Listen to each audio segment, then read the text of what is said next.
Max, I understand you were in Egypt much of this year. Yeah, I've been there for since the revolution started. I've been living there for the most part.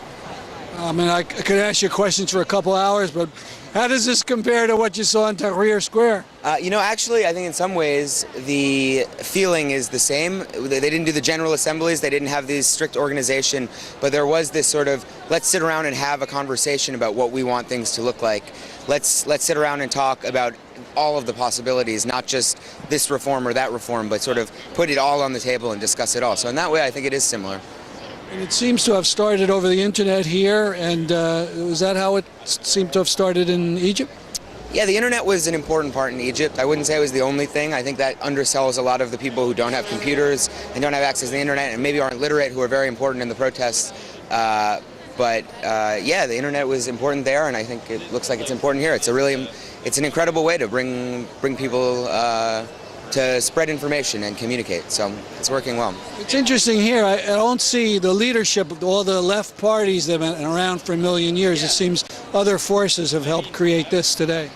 Yeah, I think that's true. Well, I think, the parties in general have not performed well and not served us particularly well. So it's time to look beyond that kind of organization. Now, I've been reading Sand Monkey, and he had some pretty inspirational things about the fact that the Egyptians were able to get rid of somebody after 6,000 years, the first popular uprising that did it. But there's a lot of unhappiness, too, that the economic situation is not improved. Yeah, the economic situation hasn't improved. Mubarak spent 20 or 30 years destroying the country's economy and making a lot of people really poor. So it takes a while to turn that around, and it's only been 6 months. And I think people have to. I think there's a frustration, but I also think people have to realize that it's going to take a long time to change. Are the labor unions getting very involved over in Egypt? Absolutely. The labor unions are one of the most interesting and important things that's happening in Cairo, or not in Cairo, in all of Egypt.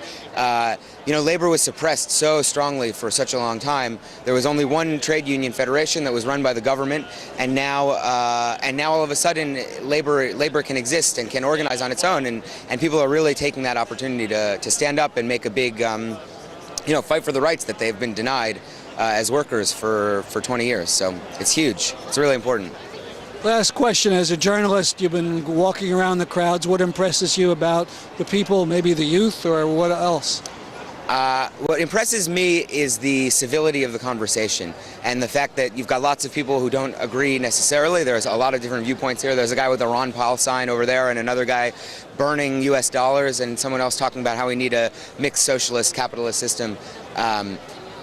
But everyone's sort of sitting here on the ground, listening to each other and having a good conversation. I think that's really that's impressive. That's what it takes to make change. So I'm happy to see it. Thank you very much. Thank you. Thanks a lot. Appreciate it.